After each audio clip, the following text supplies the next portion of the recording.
سے پوچھئے، وہ چیخ چیخ کے وادی کہہ رہی تھی لوگوں جب محمد عربی کی فوج میدان عمل میں اتری تھی، رسول اللہ کے غلام نبی کے ساتھ آئے تھے، پیچھے کوئی بھی نہ تھا، پیچھے کوئی بھی نہ تھا، محمد پاک سب کو لے کے آ گئے، مریض بچ گئے تھے، پیچھے مریض رہ گئے تھے، پیچھے بیمار رہ گئے تھے، پیچھے معذور رہ گئے تھے، باقی سب نبی کے دربار میں تھے۔ مجھے تو اپنے حاکم سے بس یہی گلا گئے کہ عمران خان مجھے گلا صرف اتنا گئے، اگر تیرا چوہان ہندو کے بارے میں بات کرے تو تو اس سے استعفیٰ لے لیتا گئے، کیونکہ ہندو کی دل آزاری ہوئی گئے، لیکن شاید تو سمجھا نہیں گیا، تو نے پوری امت کی دل آزاری کی ہے، تجھے پتہ نہیں ہے الفاظ تم نے کیا بولے، اس سے بہتر تھا لکھ کے بولتا، یا جس نے تجھے ترتیب تقریر کی بتائی ہے اس بدبخت کو فارغ کر دے، کیونکہ وہ تیری بربادی اور تباہی کا ذمہ دار ہے کہ باقیوں کے لیے جو مرضی الفاظ بول، نواز کو جو مرضی کہے، زرداری کو کہے، مجھے کہے، ہم سب کو کہے، قوم کو کہے، لیکن خان صاحب مصطفیٰ کے صحابہ کے بارے میں تیرے الفاظ قابل گرفت ہیں، ہم معافی نہیں دیں گے جب تک کہ تو خود معافی نہ مانگے اللہ رسول میں، اللہ رسول کے اور قوم کے سامنے، کیونکہ تجھے پتہ ہی نہیں گئے، تو نے اس قوم کے بارے میں یہ جملہ بولا کہ وہ ڈر گئے تھے، وہ ڈرنے والے نہیں تھے، ڈرتا کون ہے؟ ڈرتا تو کوئی اور ہے، تمہیں بھی پتا ہے وہی کوئی جو ڈرا تھا وہ تمہارا تھا۔ اللہ کی عزت کی قسم میں یہ محمد کے صحابہ کا انداز کیا گئے، وہ کہتے گئے جس کے پاس تلوار تھی وہ لڑ لگا تھا، دوسرا کہہ رہا کا تلوار نہیں گئے، میرے محمد نے اس کو لاٹھی پکڑا دی، وہ لاٹھی لے کے میدان میں کود گیا، لڑتے لڑتے خان صاحب سنو، ایک کرکٹ کے چھکے چوکے لگانا اور ہے، کرکٹ پہ واہیاتی کی کمنٹری کرنا اور ہے، چوکو سڑکوں پہ اپوزیشن اور حکومت کو لتاڑنا اور ہے، یہ بڑا احتیاط مانگتی ہے محمد عربی کے صحابہ اور اہل بیت کی بات۔ لڑتے ہوئے ایک صحابی بچہ دیوانہ کہتا ہے جب لڑ لگا تھا ایک نے مجھے جناب والا تلوار ماری، یہ میرا بازو لٹکنے لگا، لٹکتے ہوئے بازو کو پاؤں کے نیچے دے کے جھٹکا دیا، اس کو جدا کر کے کہا تمہیں پتہ نہیں ہے میں نے اپنے سانس بھی محمد کے دربار میں پیش کر۔ آپ بتائیے جب محمد عربی جلوہ گر ہوں گے، حشر کا میدان ہوگا، نور کے منبر ہوں گے، صحابہ دائیں بائیں بیٹھے ہوں گے، ایسے الفاظ استعمال کرنے والوں کون سا بوتھا لے کے جاؤ گے؟ بناؤ کم آئے گی، بنا لو کم آئے گی۔ اب دیکھیے میرے نبی کے غلاموں، قصور اس بیچارے کا بھی نہیں ہے، کیونکہ جس انگریز نے آپ کی اسلامی سیرت کو، تاریخ کو توڑ موڑ کے بیان کیا، اس بیچارے نے ان کو پڑھا۔ اس لیے میں کہتا ہوں خان صاحب اگر سیرت پڑھنی ہے تو ضیاء الامت جسٹس پیر محمد کرم شاہ الازہری کی ضیاء النبی پڑھو۔ اگر سیرت پہ پڑھنا گئے میرے شیخ و مرشد ہادی و رہبر استاذ حضرت پیر طریقت فاتح عیسائیت فرید العصر حضرت ابو النصر منظور احمد شاہ کی جلوہ جانا پڑھو،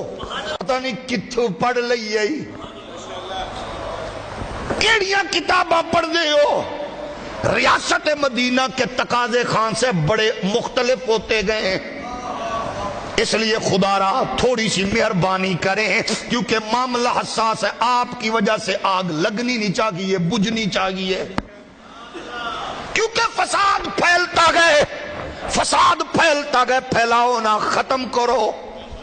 اس کو ختم کرنے کی کوشش کرو۔ آپ کی بڑی ذمہ داری ہے، یہ ملک اللہ نے آپ کو زمام اقتدار۔ میں اپنے پیارے دین سے ان پڑھ بیچارے حاکم کو کس کس بات کا حوالہ دوں، کیونکہ کاش تیرے دائیں بائیں کوئی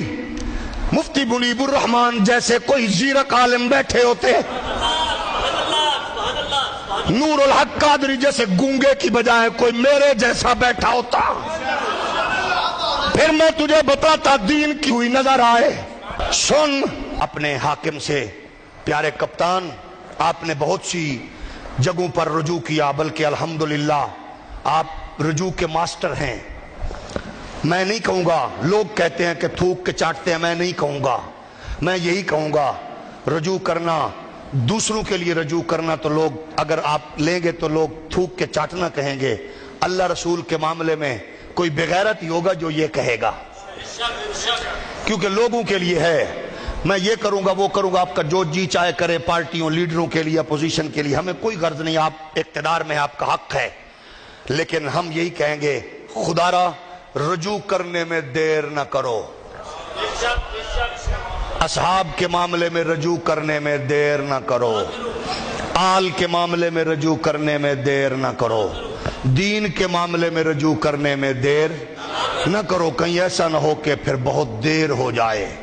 بہت دیر ہو جائے۔ اس لیے اس دیر سے پہلے اپنے آپ کو اس جانب لاؤ، اللہ کے بندے بنو، محمد عربی کے غلام بنو۔ زبانیں پھسلتی ہیں، لڑکھڑاتی ہیں، ہماری بہت سے مرتبہ زبان پھسل جاتی ہے، انسان ہے،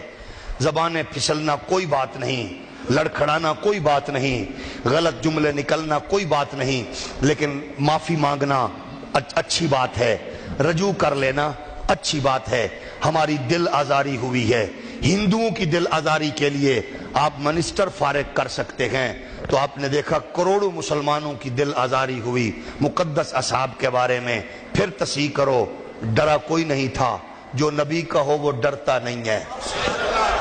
وہ ڈرتا نہیں ہے، اللہ کی قسم ہے۔ یمامہ کے میدان میں صحابہ گئے نا، تو اس کا مسلمہ کا محل بہت اونچا تھا، ایک صحابی کہتا ہے 2 بندے مجھے ٹانگوں سے پکڑو، 2 بندے ہاتھوں سے پکڑ کے یوں مجھے کر کے نا، یوں اونچا کر کے مجھے دھکا دو، میں اندر جا پڑوں گا، میں دروازہ کھول لوں گا۔ یہ ڈرنے والے نہیں تھے، یہ ڈرنے والے نہیں تھے، ڈرتا کوئی بھی نہیں ہے، مصطفیٰ کے لیے آنے والے ڈرتے، کیونکہ یہ خالصتاً صریحاً یہ غلط بات ہے۔ اس لیے مال غنیمت اور ہوتی ہے، اس کی تقسیم کے لیے جانا اور ہوتا ہے، لوٹ مار کا لفظ خالصتاً یہ غلط ہے، ایسے الفاظ اصحاب کے لیے، مقدس شخصیات کے لیے مناسب نہیں ہے۔ تو اس لیے میں بار دیگر عرض کروں گا، آپ میں سے بھی اگر کسی کی دل آزاری ہوئی ہو، میری مجبوری سمجھ کے مجھے معاف کر دیجئے گا، کیونکہ میں نے ایسی بات ہمیشہ کرنی ہے۔ اللہ کرے جب میرے لیے کسی غلط معاملے میں نرمی آئے، اللہ اس نرمی سے پہلے مجھے موت دے دے۔